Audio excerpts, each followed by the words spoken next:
नमस्कार, मैं हूँ दीक्षा निगम और आप देख रहे हैं मेरे साथ इंडिया एक्सप्रेस लाइव। आज हमारे साथ मौजूद हैं राकेश कुमार जी। आइए हम जानने की कोशिश करते हैं कि इनके साथ क्या क्या घटनाएं घटी। सर, आपके साथ क्या क्या घटना घटी है? घटना हमारे साथ ये हुआ है कि हमारा बच्चा जो है एमजी इंस्टीट्यूट बंथरा में बीटेक थर्ड ईयर की पढ़ाई कर रहा था, जो कि ट्रांसपोर्ट नगर न्यू बेसा में किराए के कमरे में रहता था। 30 तारीख को हमको उसके दोस्त ने रात लगभग 9 बजे उसने बताया कि अंकल कृपा शंकर 6 बजे से गायब है, अपना मोबाइल और कोई भी कागज साथ नहीं ले गया है, एक लोअर और शर्ट में कहीं गया है, 9 बज रहा अभी तक वापस नहीं है। तो हमको शंका ये लगी कि आज तक 6 महीने हो गया बच्चे को रहते, कभी नहीं उसने फ़ोन किया और आज ये क्यों हमको ऐसी बात बता रहे हैं। तो कुछ शक गहराया कि कहीं ऐसा तो नहीं कुछ गड़बड़ करा है। तो हमने उससे कहा बेटा ढूंढो कहीं पे, और ये अगर मिल जाता तो सुबह मेरे पास छोड़ जाना, मैं ड्यूटी करता हूँ वहाँ Mahesh degree college library Mohanlalganj में। तो अगर नहीं आने को बोले तो हम सुबह आ जाएंगे। सुबह हमने फिर कॉल किया उसको, तो उसने कहा अंकल मिला नहीं। मैं सुबह वहाँ छुट्टी लेकर के लमसम 1:30 से 2 के बीच में उसके मकान पे पहुंचा, तो उसकी आकाश शर्मा जो कि मेरे लड़के का दोस्त, उसकी माँ ने मुझे मोबाइल कागज वगैरह दिए और सारा सामान वहीं पर अभी रखा हुआ है। मुझे दिक्कत हुई, इधर उधर तलाशा लेकिन कुछ रिस्पांस नहीं निकला। तो 1 तारीख को हमने गुमशुदगी का तहरीर सरोजनी नगर थाने में दिया। यानी कि आपने पुलिस में कंप्लेन करवाई? जी। लेकिन क्या पुलिस ने कोई कार्रवाई की?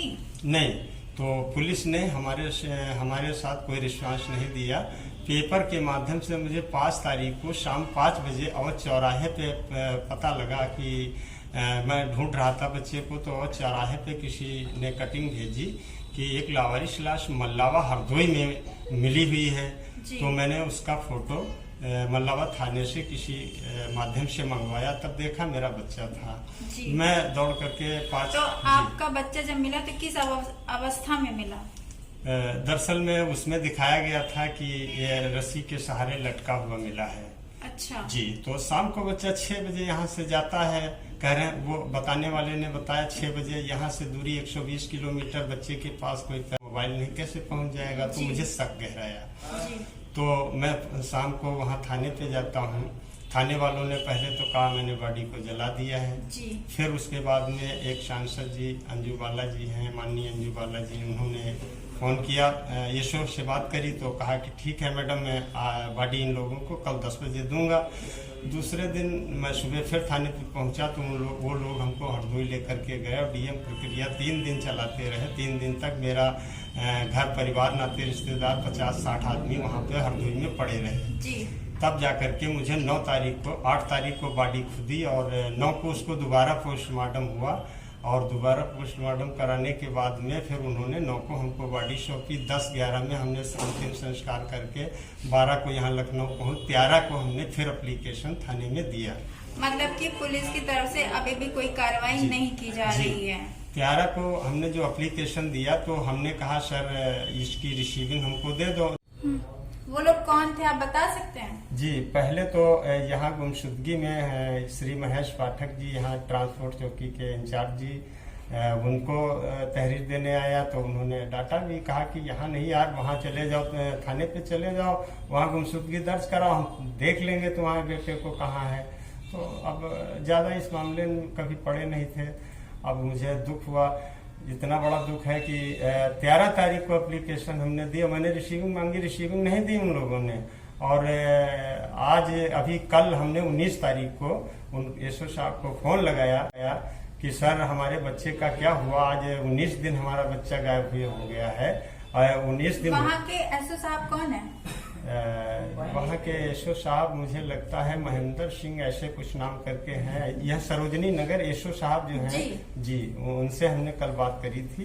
तो उन्होंने कहा कि अभी हम 2 दिन तो व्यस्त हैं, 2 दिन के बाद में आ जाइए। तो हमने कहा सर रिसीविंग उसकी दे दो, अपने एप्लीकेशन क्या हमने जो दिया था तहरीर वही लिखा है, क्या लिखा है जी। तो मेरे बच्चे का मर्डर हुआ है, हमें पूरा आशंका है कि बच्चा मेरा आत्महत्या तो कर ही नहीं सकता। मैं उस पेड़ को देख करके आया हूँ जिसमें इन लोगों ने टांगा था, वो आत्महत्या करने के काबिल पेड़ ही नहीं, जबकि हमारा बच्चा 5 फुट 5 इंच लंबा था, 6.5 इंच की डाल है, तो बच्चे के हाथ भी तो 1-1.5 फीट होते हैं, तो उसको पकड़ लेता, आत्महत्या नहीं कर सकता। ये बना हुआ खेल है। डॉक्टर के यहाँ भी जहाँ पोस्टमार्टम हुआ वहाँ भी हमको धमकाया गया। कौन से हॉस्पिटल में पोस्टमार्टम हुआ है? ये हरदोई में जो है म्यूचरी हाउस जो बना हुआ है सरकारी, वहाँ पे बच्चे का पोस्टमार्टम जब दोबारा हुआ है मेरे सामने, तो हमको वहाँ हड़काया गया। डॉक्टर के सामने दूसरा व्यक्ति बैठा था, उसने कहा कि दोबारा पोस्टमार्टम क्यों करवा रहे हो? तो मैंने कहा भाई न्याय हमको बच्चे को दिलाना, हमारा बच्चा मारा गया। तो उसने कहा तुम्हारा बच्चा टांग के मारा गया। तो हमने कहा सर जैसे भी मारा गया, आप लोग डॉक्टर हैं, जैसा भी लिखे, लेकिन वहाँ भी हमको धमकाया गया। तो मैं न्याय चाहता हूँ कि आज 20 दिन हो गए, किसी दूसरे मंत्री का बच्चा होता, किसी बड़े लोग का होता तो हड़कंप मच जाती। 20 दिन हो गया मैं दर दर घूम रहा हूँ, लेकिन अभी तक कोई कार्रवाई नहीं हुई। तो जैसा कि आप देख सकते हैं, एक पिता की इतनी बड़ी दर्द भरी कहानी। पुलिस पे भी कंप्लेन की पर पुलिस वालों ने भी कोई कार्रवाई नहीं की। डीएम साहब को भी इन्होंने सूचना दी पर वहां से भी कोई कार्रवाई नहीं की गई है। भाजपा की सरकार में ये कहा जाता है कि गुंडा राज खत्म हो गया है। ऐसे खत्म होता है गुंडा राज? आप देख रहे हैं दीक्षा निगम के साथ इंडिया एक्सप्रेस लाइव। धन्यवाद।